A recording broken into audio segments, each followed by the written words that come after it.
It is Halloween, and a whole army of horror monsters has been unleashed against the LEGO City trick-or-treaters. Oh no! There are animatronics come to life, killer clowns, and demons from other dimensions.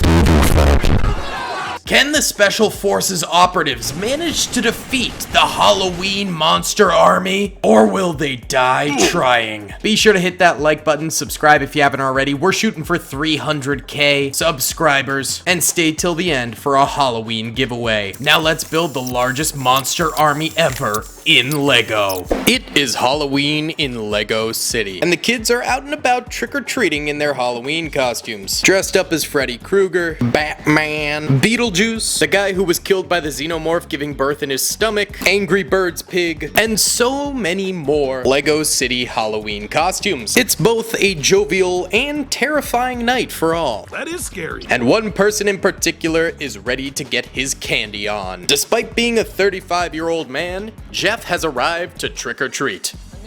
And he's going as a corn. Everyone knows corn is the best Halloween costume. And after a long night of stealing children's Halloween candy, I mean trick-or-treating. But why? Why would you do that? Jeff stumbles in to a quiet, small graveyard. He checks out some of the tombstones, like Emmett here, R.I.P. Chris Pratt. And then he wanders into the back of the lot, unzips his pants, and let her rip.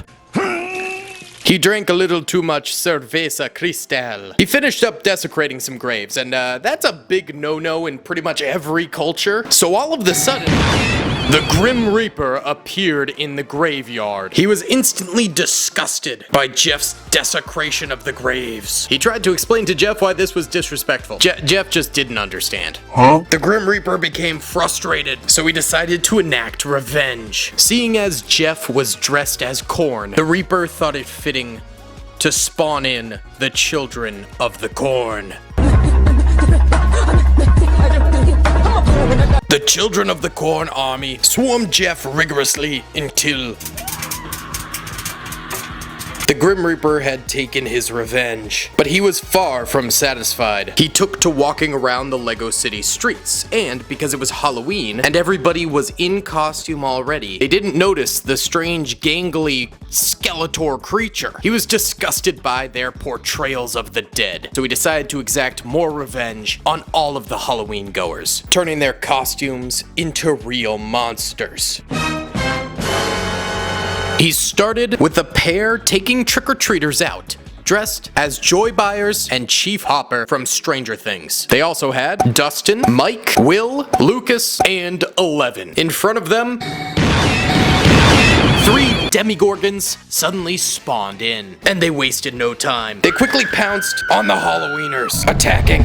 They rampaged through part of the group, attacking the members, while the others could only look on in horror. And then, a cold presence was felt. Vecna had also appeared in the neighborhood. He ferociously lashed out with his multiple tendons, and then he built a super Gorgon.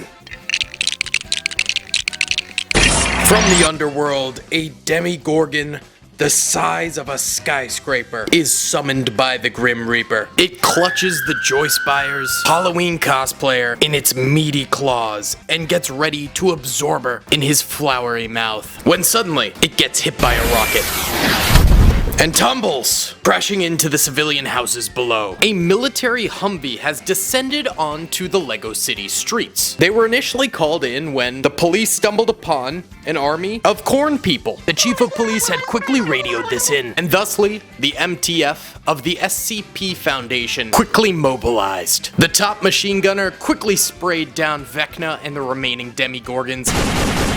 They were swiftly taken down, but not before havoc was wreaked upon the small town. The Reaper had observed all of this from the distance. He was not pleased. Instead of fleeing, he decided he would find more trick-or-treaters and wreak more havoc on LEGO City. The MTF would have their work cut out for them tonight. The Grim Reaper then found a group of teens walking through a city park. They were going to enjoy some of their candy, away from parental supervision. The Grim Reaper hid behind a tree and thought about what he might summon to spook them, when he noticed that a police officer was also patrolling the park, making sure no one got up to any shenanigans. The Reaper knew he had to overwhelm him, so he summoned a skeleton army. Oh my god! A demonic army of old medieval knights sworn to the Reaper.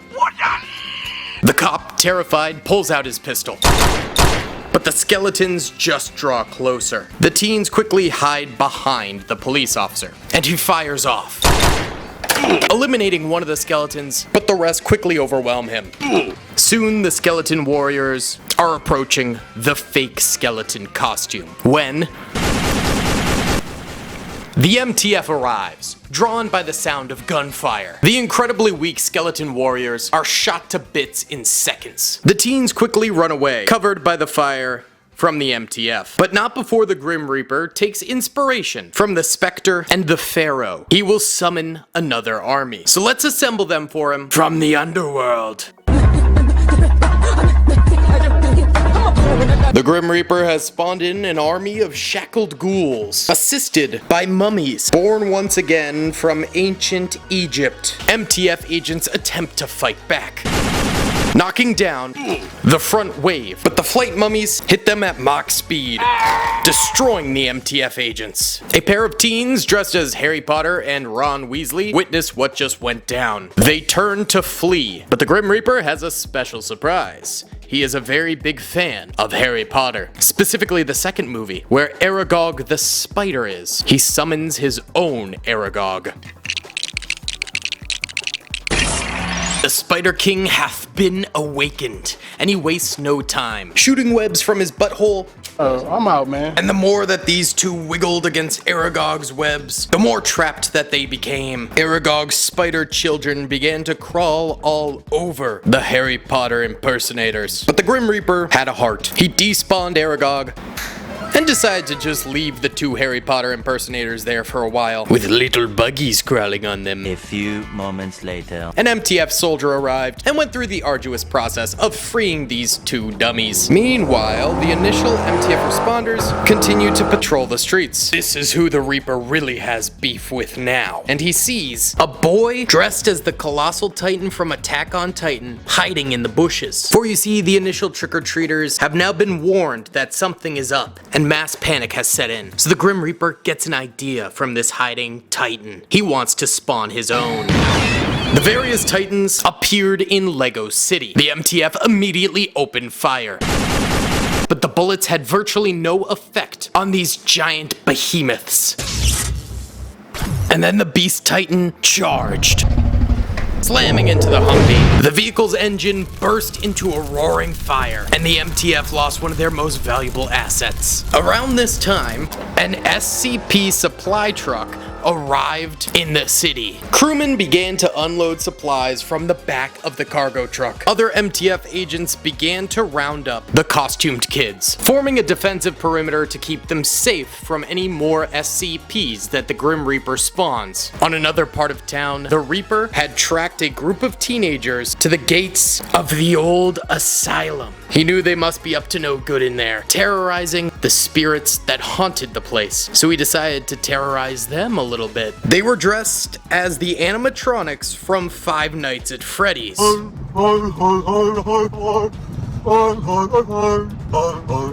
And they were currently playing with the old abandoned lab equipment. Suddenly, the Reaper appeared, screaming at them with his ghoulish face.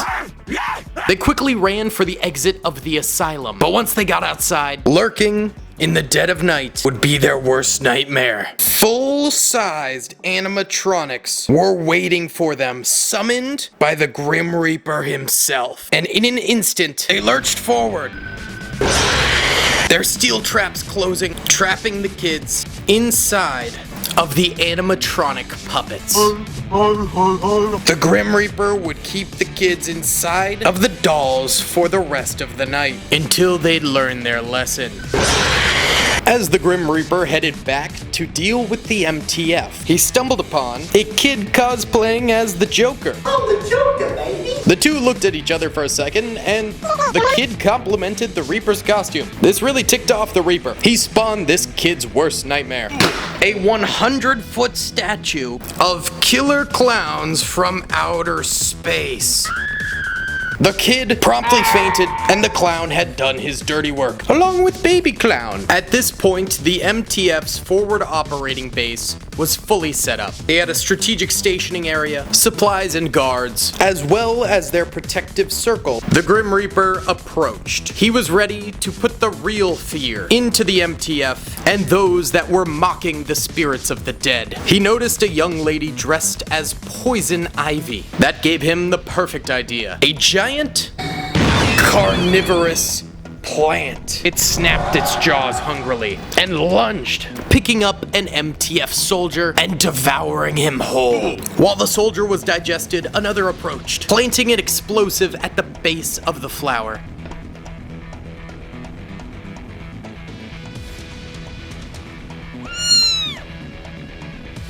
Bomb has been planted. All that remained after the explosion was charred up ash. The Grim Reaper decided to try again, this time going bigger. He spawned in his largest beast yet, a gigantic, carnivorous, humanoid flower monster. It made the earth tremble just by existing. But this was no big deal to the MTF's flame soldier. The beast was on fire and came crashing to the ground, burning up and adding to the ash pile and flames on the ground. The Grim Reaper was surprised, but he really shouldn't have been. The MTF was trained exactly for anomalies like this. But then the Reaper spotted Leatherface, and the fake chainsaw gave him an idea. He would summon the monster with the head of a chainsaw and his small friend, who was also a chainsaw. The beasts towered over houses and the Grim Reaper himself. The costumed teenagers and kids trembled with fear, but an MTF soldier came out with an RPG and let her rip. Chainsaw Man's head had been ripped off in one fluid explosion. At this point, the Grim Reaper was seething. He was going to pull out all the stops. No more of these cutesy gimmicks from the costumed kids. He was gonna be pulling in demons from their nightmares. 10-eyed tentacle monsters, demonic arachnids, cyclopses, poisonous millipedes, nightmare totems, voodoo dolls, netherworld demons, and many more unspeakable monsters. The costumed children fled as quickly as they possibly could, and the MTF soldiers could only stare in shock as their worst nightmares descended around them. But suddenly, a force appeared. Majesto, the good wizard, had come. Hearing the Grim Reaper was up to his old tricks once again, a great light beacon shined from his staff, and the monsters from beyond vanished from whence they came. The Grim Reaper was very familiar with this old man. They'd tangoed many times before, but out of Majesto's hand came a Snickers bar. He held it out, offering it to the Grim Reaper, who took it and finally had himself a Halloween treat. And suddenly, this all seemed silly to him. He just wasn't himself when he was hungry. And the desecration of graves, well, he could get over that. Yo, thanks for watching, guys. Today's giveaway, we're going to be giving away the PD Piranha plant, the Golden Freddy Fazbear, and the Killer Clown for outer space, along with a small pile of the Grim Reaper's army of mummies, skeletons, and ghosts. All you gotta do to enter is hit the like button, subscribe with notifications turned on, and comment down below what you're going to be for Halloween this year. Thanks for watching, guys. I'll see y'all in the next one. Peace!